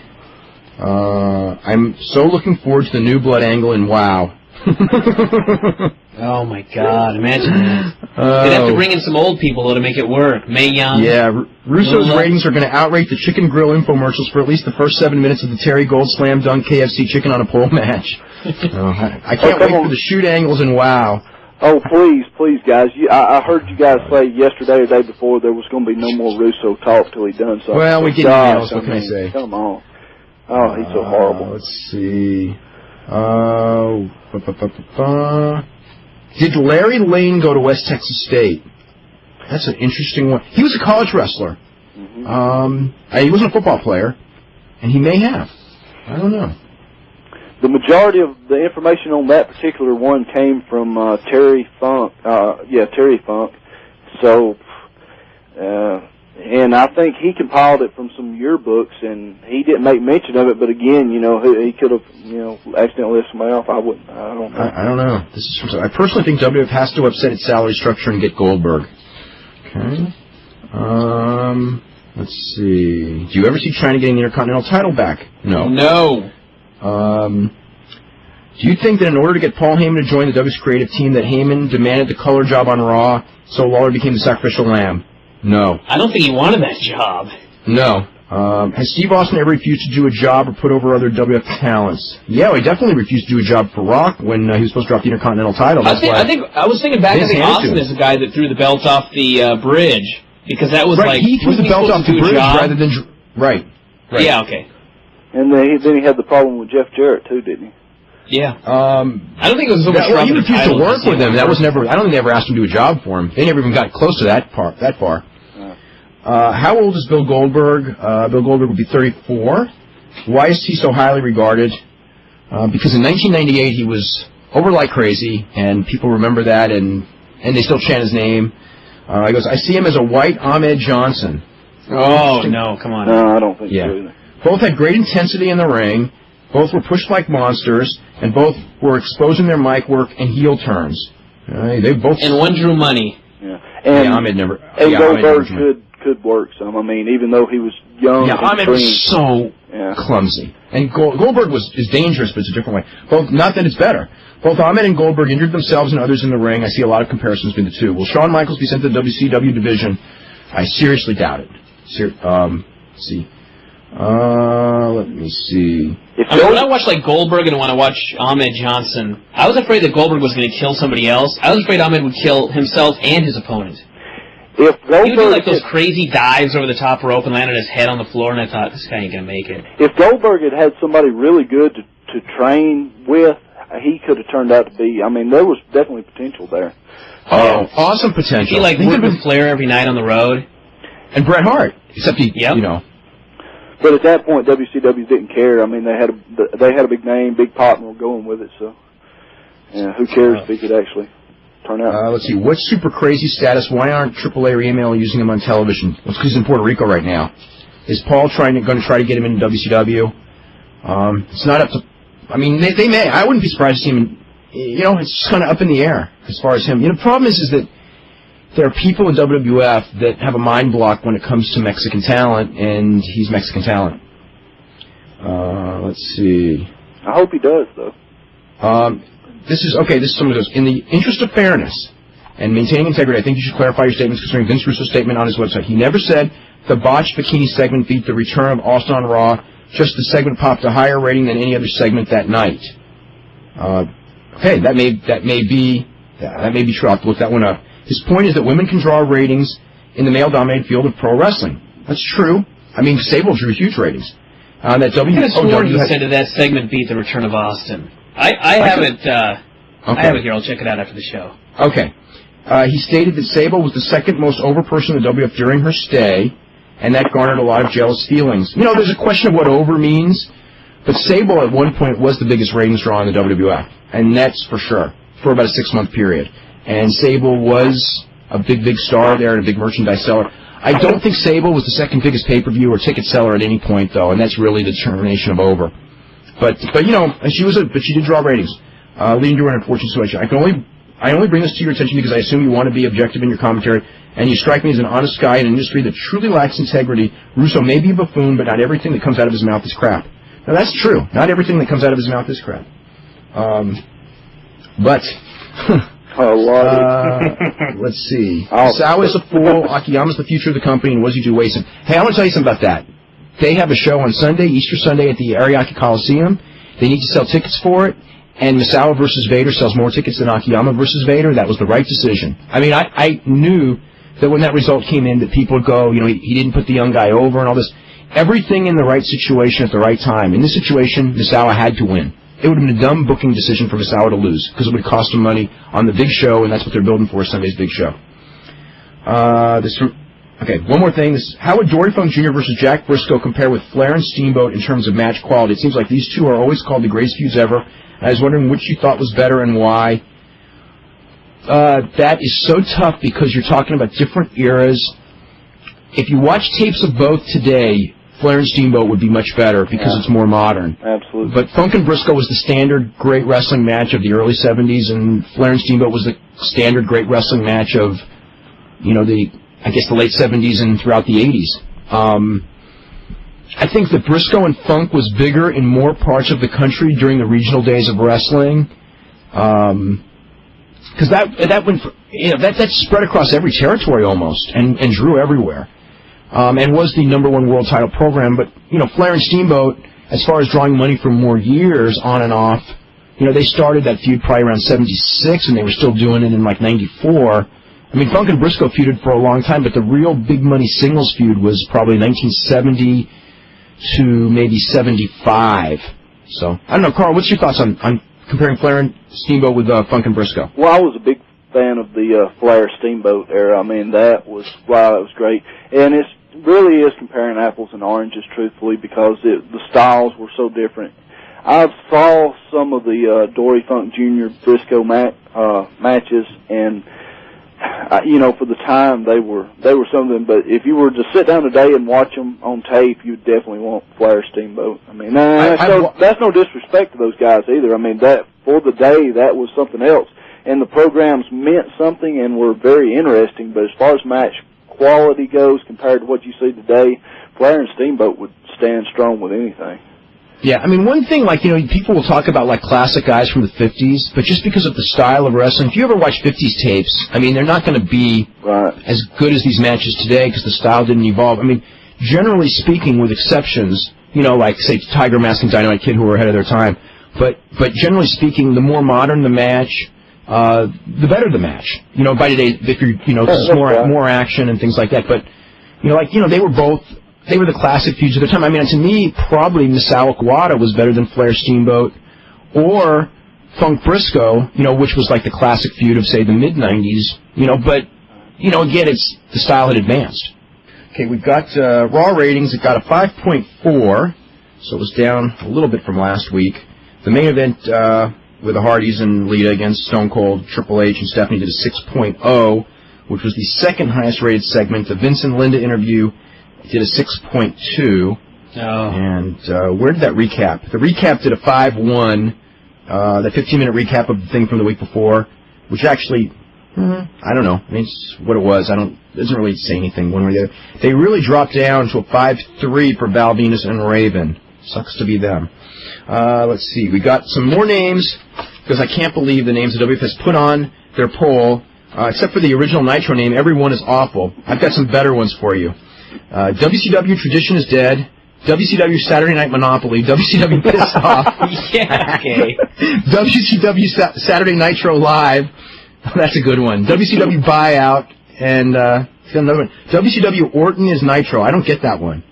Oh, that's Nitro. Oh, that's Orton is Nitro backwards. I still don't get it, but I know what it means. Anyway. Raw is War. Oh, Raw's War. Orton is Nitro. Oh, Brian, you're so clever. That's pretty clever. That is clever, yeah. What's the new WCW going to be like if none of the top stars get a buyout from Time Warner? Well, we'll find out. Let's see. Get through a few things real quick. Let's see. When Bockwinkel was making dates for All Japan, Crockett, Houston, Germany, Georgia, Toronto, the AWA is definitely a world title. Yeah, when Bockwinkel was champion, I have to agree. He went everywhere. Let's see. Is there any footage of Santo wrestling besides in the movies? That's a good question. Is there any footage? I'm sure that they have them because EML probably has it, but I don't know. Except in the movies. So I've seen all the movie footage of them. Yeah. As far as the ECW World Title, you must remember it was defended in Japan and Canada, so technically it was defended around the world. It was defended in Canada, twice? Japan, I was defended on FMW shows, but it wasn't even main event there. But I think actually maybe it was once. I think it was defended a few times in Japan. Why did WCW break up the Hollywood Blondes in 1993? They were so over, and you should add them to the list of the greatest tag teams. It was one of those many things that WCW did that, in hindsight, make no sense. It made no sense at the time, either. You know what happened is I'll tell you what happened with that one, okay? Because there was a Clash of the Champions, and it was the Hollywood Blondes against Ric Flair and Arn Anderson, and it did 2.6 rating, which was a horrible rating at that time. And it was Ric Flair's first match back in WCW, and why it did that rating, I don't know. Probably was a Jewish holiday that night too. But it did, and so afterwards they had a big meeting, and they decided that it was Flair and Pillman. I mean, it was Pillman and Austin's fault, and they had to break them up as a team because they weren't over. Even though they were the only thing in the company that was over, it was their fault. And they just told them. Greg Gagne went to Brian Pillman and Steve Austin and said, "You guys just aren't over." And that's probably why they love Greg Gagne to this day. Let's see. What else do we have? Does Roddy Piper have a future in WCW? No. It'd be great to see Roddy Piper feud with Mick Foley or Triple H. No, it wouldn't. Jeez. Was Pride really worse? Was Pride really disappointed with their rating? They shouldn't have been. I don't know because I haven't talked to anyone from the organization. It's from Mike, who says the attendance for the last New Jersey Hitmen game was 29,199. That was from the stadium office. I mean, that may be the number that was in the building, but we don't know what paid versus paper is because they paper a lot in New York. Merchandise sales were actually pretty good for a startup league. The XFL said it would lose money for the first 2 years, which it will. They also said they would make money in the third year, which they won't. XFL average attendance really wasn't 23,000. It was closer to 15. That's about right because I heard that the numbers they generally mentioned were 40% higher than usual. Those attendance figures are legit and better than WCW or ECW. Yeah, they're way better. They better do better than WCW or ECW. They don't exist either.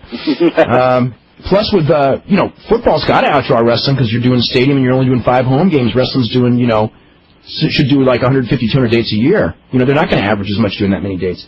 Let's get to the phone calls. We're going to start with Terry. We got to make everyone quick, okay? Okay, yes, David, was Vince McMahon responsible for destroying the AWA? I would, he put the nail, him and Vern Gagne both, from within and from without. Yeah, they were the two that killed it. Were you also responsible for USWA and Smoky Mountain, too? Vince responsible for them? Mm-hmm. No. I mean, yes, in effect that Vince got so strong that they couldn't compete with him, yes. No, I mean, he didn't directly do anything to kill him. The economics of the time, USWA actually went down because, the economics of the time killed USWA, and then they did that big buyout swerve thing, which killed it. Smoky Mountain, it was the economics that cost too much to buy television time, and they couldn't make it up at the gate, so they couldn't make any money. And that's what killed it. But, the fact that WWF was the major league in all these markets and they couldn't compete with it was one of the reasons. It's not Vince's fault, but, it was a reason that most of these companies went under. Oh, okay. And also, too, it seemed like Vince... I mean, it's like he shouldn't be blamed. He shouldn't be blamed for it, but, it is the reason. Okay. Anyway. Because I don't want to blame him for producing great, production of wrestling television. That's what he should do. You know what I mean? You can't say, his wrestling, his production was so good, he killed everybody, and it's unfair. It's like, it's just the survival of the fittest. Also, too, I want to know this right here. If Vince Russo and McMahon exclusive with each other, because it seems like that some of Russo's style of booking is taking place in the WWF now, such as... That's not a compliment, That's what it seems like now. Yeah, they put it this way: if they were in cahoots and there was evidence of that, Ted Turner would own WWF very soon. So I would think that so I don't think so. Yeah, I was thinking one of the other strategies to try and destroy an organization. Yeah, because Matt Hardy's already the Intercontinental Champion. Jeff. Yeah, Jeff. Yeah, Intercontinental. Jeff won.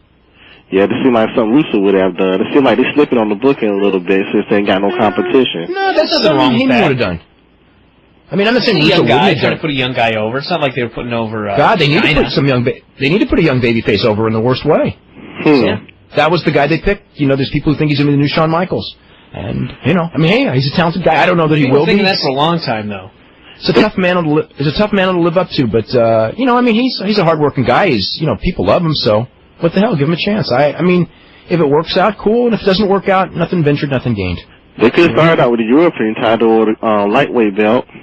Yeah, but they killed the lightweight belt, and the European belt would be a waste of his time and everyone's time. So it's probably, I think it probably will make for good TV tomorrow. Okay, Terry, we got to get running because we got to get a lot of calls in. Okay. All right, Sean, what's going on? Man, I don't know how you put up with some of these callers, man. Like, you guys need a medal. People asking about Blockbuster, asking if Yada's on the, it's just, I don't know how you guys deal with it. But, Mr. Stein, I have a quick question. Sure. Why did they call an Irish whip an Irish whip? Give up. Why? Oh, no, I think that maybe the first guy to do it probably was an Irish guy. Well, and that's just a guess. Just like a German suplex? I really don't know. Well, what's funny is the German suplex, the guy who made it famous was a Belgium guy. The guy who invented it. I don't know who invented it, but Karl Gotch was the one who popularized it, and they called it German suplex, but he was from Belgium, so I don't know. Yeah, I really don't. Maybe they thought they were the same place.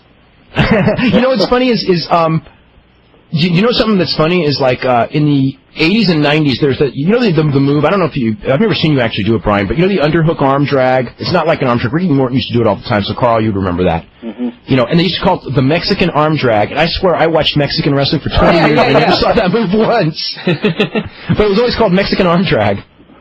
It's like Australian tag rules that started in San Francisco. Yeah.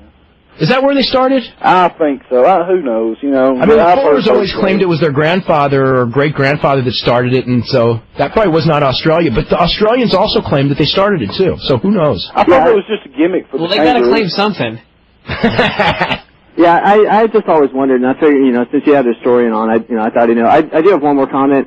You know, if WCW actually does rename their TV hard-on, it might be the first time in a couple of years somebody actually has a hard-on for WCW programming. So, that's about it, guys. Thanks a lot. Dude, that dude had to have made up that name. No, it's on the website. Swear. It is on the website. No way. That's impossible. No, that's got to just be a joke. No, it's WCW Hard On Saturday night. Absolutely. It's right here. Hey, I'm voting for it, man. Okay. Okay. Who's up now? Are we on Franco? Okay, we got Jason in Wisconsin. Jason, what's going on? Oh, not much, guys. Love the newsletters. Karl, I love your books. Thank you. I can't believe you guys are going to make me follow the killer dick joke like that. But I guess the question I had for you, was there ever anything that occurred in all your years of watching wrestling that actually drew money that you were totally mystified by, that you couldn't believe it actually drew money? That drew money? Me? Yeah. The Ultimate Warrior and Andre the Giant feud. A string of 30-second main events, sure. That'll draw a ton. Yeah. I thought after those, and I was at a show when they did that, and the people went home and they were like looking at each other. I thought they killed the cities, but they came back to the cities and still drew. So I wouldn't say that match drawing money didn't surprise me, but the fact they came back a month later and they didn't kill the cities, I was surprised because I thought this is just like, what are they thinking? And as it turned out, maybe they knew more than me. Maybe the right thing to do with Andre the Giant was at that point in time was a 30-second. It probably was. Well, what did they come back he with? couldn't do anything anymore. They didn't come back with a rematch, did they? Yeah, they came back with rematches, and they did DQs in like 7 minutes.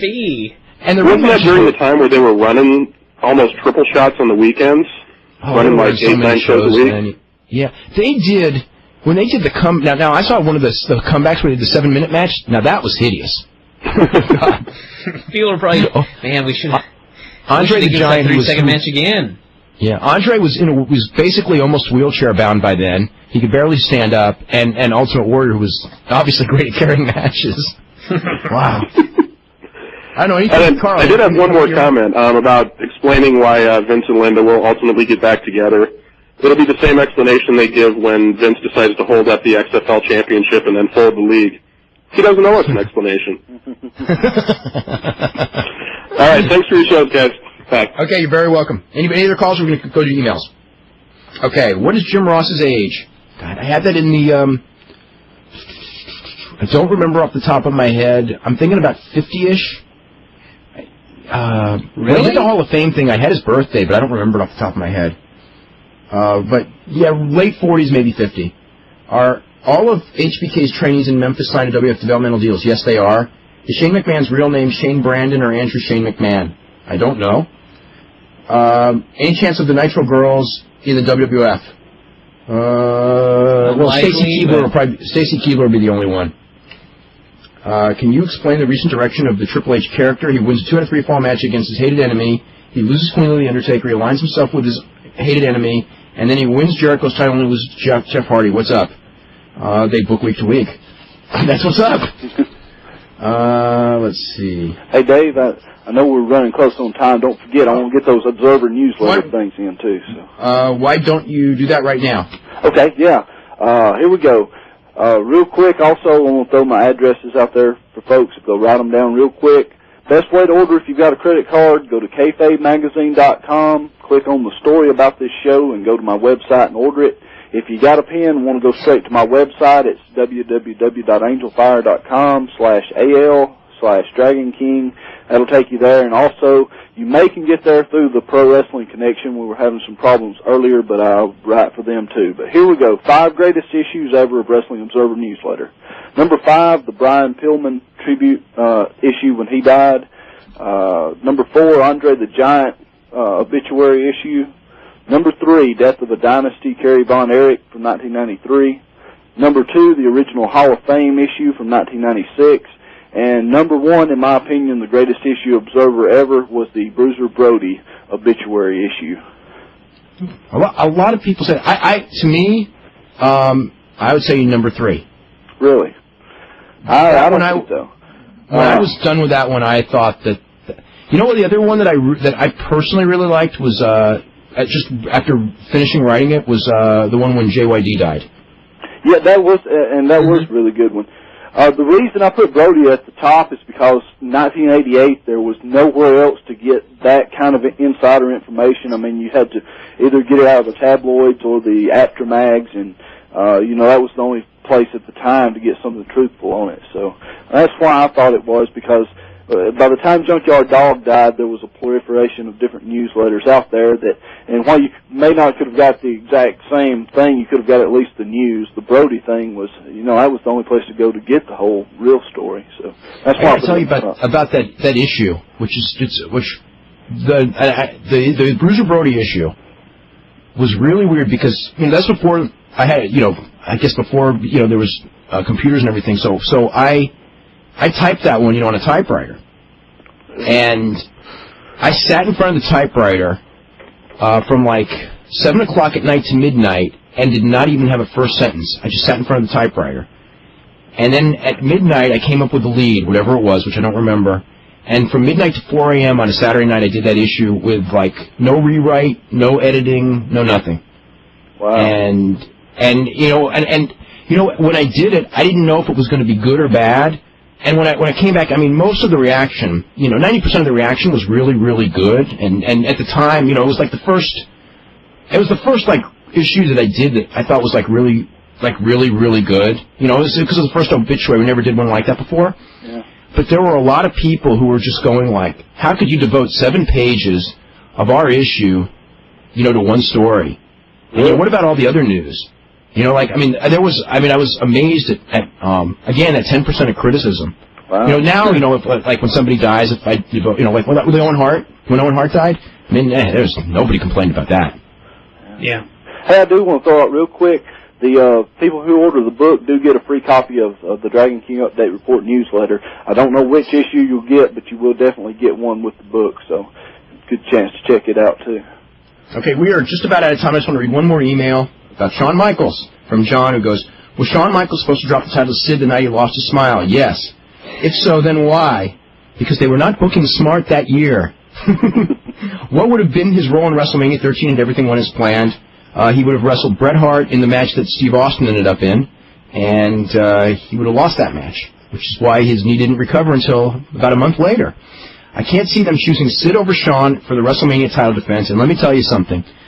Neither could I when that happened, and looking back 4 years, I am absolutely dumbfounded that anyone faced with the decision-making in February of 1997 of the long-awaited Bret Hart-Shawn Michaels rematch, which or Undertaker and Sid as the WrestleMania main event, that they picked Undertaker and Sid, and they did 237,000 buys for that WrestleMania, which was horrible for a WrestleMania. I mean, it was like WCW did like 7 pay-per-views that outdid WrestleMania that year, including the uncensored from that same month. And the reason is because they decided that the big guys are what draws money, and Bret and Shawn were not. And it turned out it didn't really matter anyway because, Shawn wasn't there anyway. Shawn wasn't there for the show anyway. So what does it matter? Maybe they made the right decision. Maybe they knew that Shawn wasn't going to do the job for Bret, and they were actually right. And he was going to bail out on him, and at least they had to get the belt off him as soon as possible. And maybe they figured they could get him to do it for Sid, and he'd never do it for Bret, and he didn't do it for Sid anyway. So what the hell? Anyway, that's all the time that we have. Karl, I want to thank you very much for doing the show today. Yeah, I enjoyed it greatly. And I'd love to talk to you some more about this stuff because I love talking about wrestling history. Sure, man. I'm open anytime. So we'll do this again, and we're going to have Shelton Benjamin from Ohio Valley Wrestling here tomorrow, so we'll see everybody at 5. E-Yada.